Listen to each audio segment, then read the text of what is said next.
Shannon is in Arizona. Merry Christmas, Shannon. Welcome to the Dave Ramsey Show. How can I help? Merry Christmas. Thank you so much for taking my call. It's an honor to talk with you. You too. What's up? Well, I have a little problem. I'm not sure how to handle it. My mother is 65. She just turned 65. She moved in with me in March because she didn't have another place to go. I'm a single mom. I make about $40,000 a year. I'm trying to work your baby steps, and she doesn't seem to think that this is putting a financial strain on me. So does she have an income? Social Security? She gets about $700 a month, and she uses that for her car insurance and her car payment, and some money that she owes to the IRS. Okay. So she gives me about $200 a month, but that's including I pay her cell phone bill, and that's including groceries and everything else. Mm-hmm. Okay. How old are you? 39. Okay. And you said you make how much? About 40,000. Okay. All right. Cool. And I have two daughters, And how old are they? 14 and 11. Okay. All right. And It sounds like that you have a real hard time telling your mother no. I haven't actually had that conversation with her. Ever. About anything.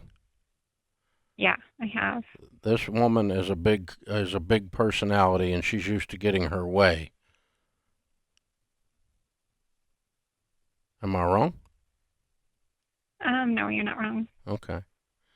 Well, so why does she not work? She doesn't want to. She says she's retired. Okay. All right. Well, I would say this. Mom, I brought you in because I didn't want you to be homeless. I can't afford to keep you. You're too expensive. I have a responsibility to my own daughters and to my own pocketbook and my own future. And so you can stay for a few more months, but you're going to have to get a job, and you're going to have to get your debt cleaned up so that you can move out, because you cannot stay here the rest of your life. You are not retiring and me pay for it. I don't have that kind of money. I love you, and I'm really sorry that I can't just give you money, but I don't have any money, and you're killing me. You're stressing out this situation. So, Mom, I love you so much. I'm going to tell you the truth, and that is you're going to have to get a job because you're broke so that you can get a place to live. You got 6 months.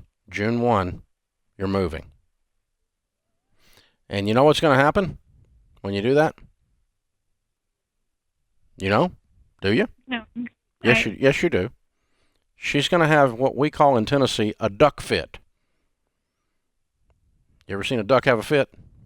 No, sir. Isn't she? For sure. Because no one tells her no, and no one sets boundaries with her. She does whatever she wants with her muddy boots and walks around wherever she wants. She's not mean. She's not nasty. She just never accepts no as a possible answer. And so and she's going to become a travel agent for guilt trips. Well, I changed your diaper. You'd think you'd be grateful. Are you ungrateful? No, I'm not ungrateful, Mom. I'm broke. And I can't afford to feed you. I can't afford to take care of you. And you're able-bodied, and you need to get a job.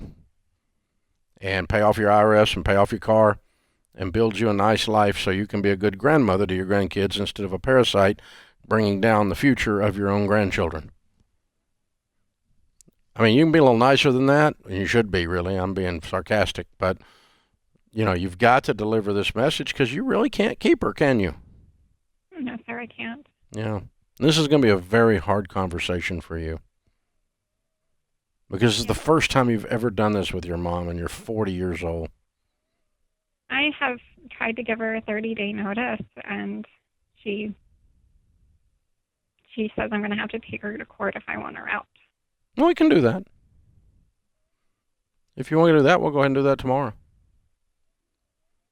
If that's the way you return my kindness of bringing you in so that you're not homeless, is that you're a belligerent witch, I can take you to court. I mean, we'll do that in the morning. I'll just go get a lawyer and we'll just get you thrown out in the street. That wasn't what I was trying to do, Mom. I was trying to help you. But you don't get to decide what happens at my house. God, this woman is belligerent. Who says that? I'm moving in your house and living there because you're so kind, and if you want me to leave, you're going to have to take me to court. What a jerk. Yeah, it's been rough.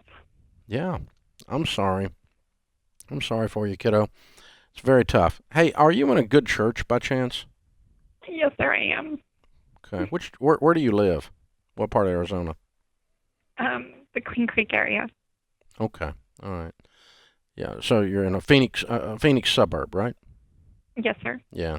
Okay. Lots of good congregations around there. You probably ought to holler at your pastor and sit down and talk to him, and maybe he can even help you reason with your mother, because you probably need somebody in your corner to remind you that you're not evil and you're not crazy, because you're not. You're not out of line here. And again, we're not just putting her in the street. We're just thinking, Mom, this is not working. I just can't do it. And Right. you can't accept that, and you've got to deal with your situation, and you're able-bodied, and there's no reason you can't work. And you're going to have to. You don't get to just retire and declare someone else is going to pay for it. It's not how life works. Hold on. I'm going to send you a copy of Dr. Henry Cloud's book, Boundaries. You're going to have to read it over and over and highlight it and put little sticky notes all in it, because that's what you're dealing with. It's very painful to have boundaries with people who refuse to accept boundaries. And you're going to have some people in your corner emotionally to walk you through this. I'm so sorry. It's harsh, but just hear real loud and clear from me.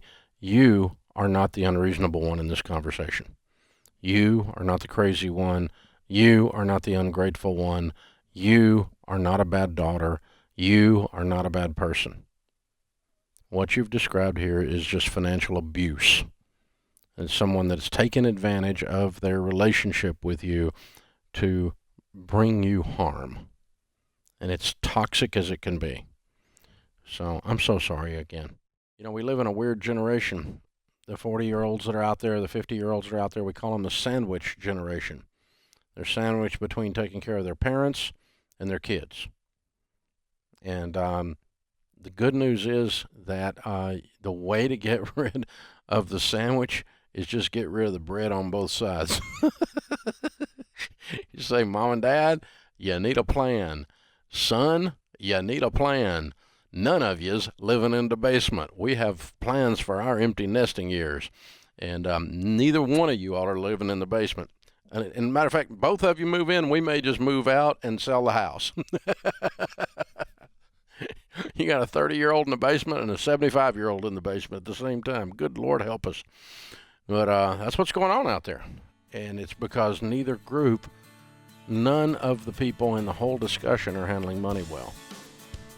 And so one of your goals ought to be to change your family tree and declare that you're not going to be a burden on your children.